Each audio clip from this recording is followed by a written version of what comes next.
Hichi ni kile ambacho kinaendelea kwenye vita vya Iran, Israeli na Marekani, vita ambavyo vimeendelea kuleta sura tofauti kila panapokucha. Na hapa nakusogezea update ya kile ambacho kinaendelea kushika tamu zaidi.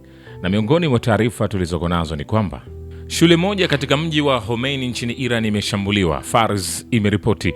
Kulingana na afisa usalama aliyenukuliwa na shirika la habari la shule ya Khomeini, shule hiyo iliweza kulengwa katika shambulio la adui.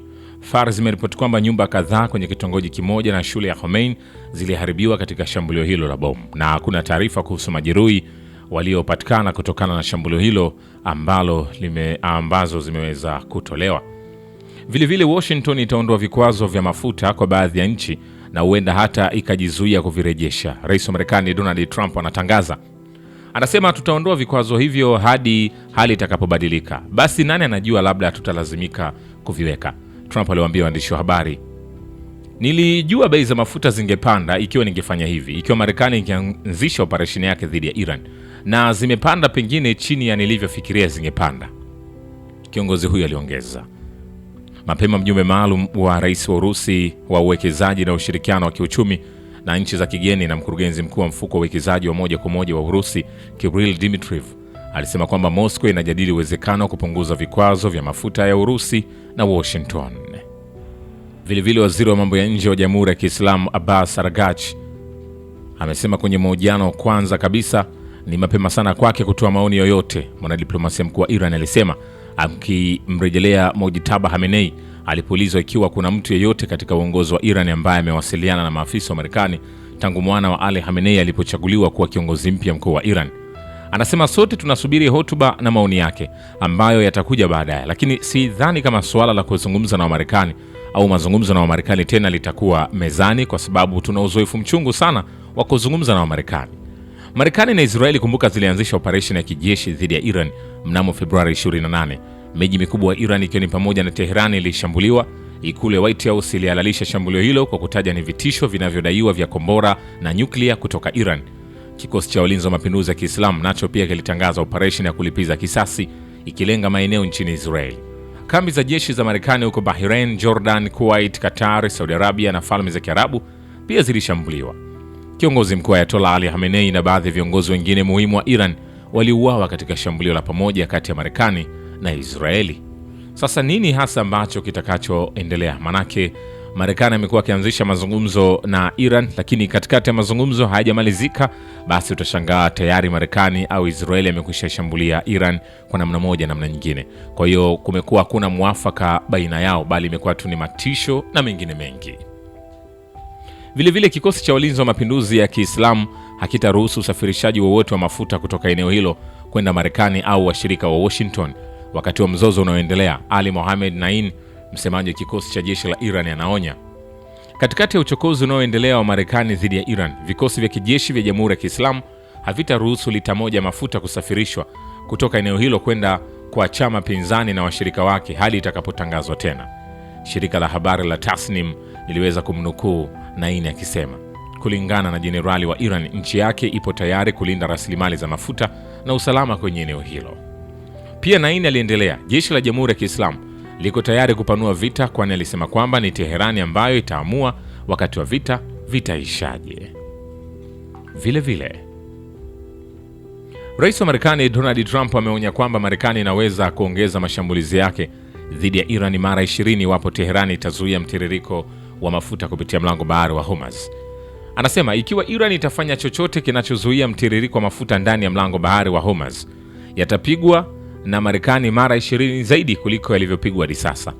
Kiongozi huyo wa Marekani aliandika kwenye mtandao wake wa Trust Social.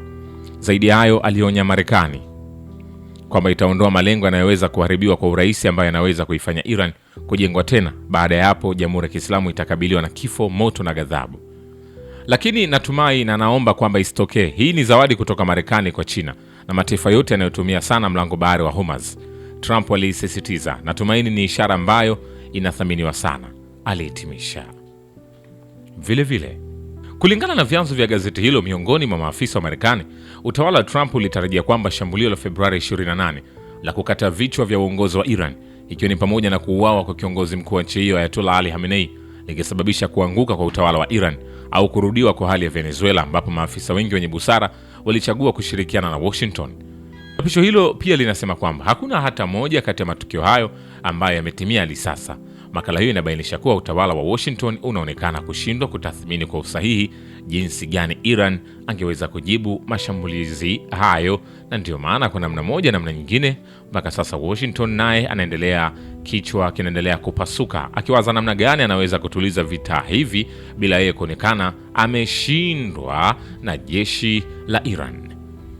Jeshi la Israeli limegundua uzinduzi mpya wa kombora kutoka Iran na kuanza kukamata makombora.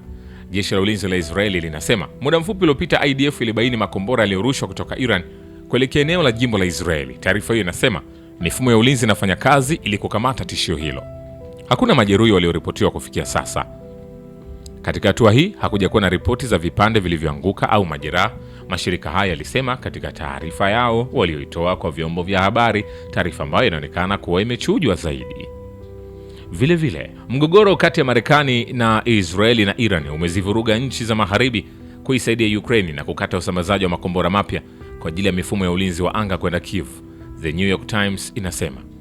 Chapisho hilo linabainisha kuwa mgogoro katika Mashariki ya Kati umeathiri usafirishaji mpya wa silaha kwenda Kiev, usambazaji wa makombora ya ulinzi wa anga ambayo Ukraine ingependa sana yenyewe yalikuwa yakitumiwa haraka Mashariki ya Kati, gazeti hilo linasema. Vile Israeli na Marekani zimefanya mashambulizi ya anga dhidi ya Iran ya kati na kaskazini, Fars inaripoti. Kulingana na shirika la habari, wilaya kadhaa huko Teherani na miji ya Isfahan, Karaji na Tabriz ilishambuliwa. Hakuna data kuhusu uharibifu uliopatikana. Kabla mashambulizi ya hivi karibuni, jeshi la ulinzi la Israeli lilitangaza wimbi kubwa la mashambulizi dhidi ya kile ilichokiita malengo ya kigaidi katika mji mkuu wa Iran. Vile Iran imerusha kombora kwenye kambi ya Marekani huko Bahrain, Tasnim imeripoti. Moto mkubwa ulizuka wakati vikosi vya Iran viliposhambulia kambi ya anga ya Isa huko Bahrain. Kulingana na shirika la habari, shambulio hilo lililenga bweni la kijeshi la Marekani huko, shirika la habari lilifichua. Vile tangu kuanza kwa operesheni ya kijeshi kati ya Marekani na Israeli, karibu hospitali 30 na zaidi ya vituo 40 vya matibabu vimeharibiwa vibaya kote nchini humo. Msemaji wa idara ya hali ya dharura ya nchi hiyo anasema kutokana na mashambulizi dhidi ya Jamhuri ya Kiislamu, hospitali 29, vituo 41 vya matibabu na vituo 18 vya ambulance viliharibiwa. Kulingana na ripoti ya hivi karibuni ya Msalaba Mwekundu ya Iran, angalau raia 1332 wa Iran wamepoteza maisha yao kutokana na mashambulizi kati ya Marekani na Israeli dhidi ya jamhuri hiyo. Shukrani kwa Babu Kivita na Historia ya Dunia. Mimi ni Richard Shio, The Rich Voice. Ni follow Instagram na TikTok kama Rich Voice Official. Asante.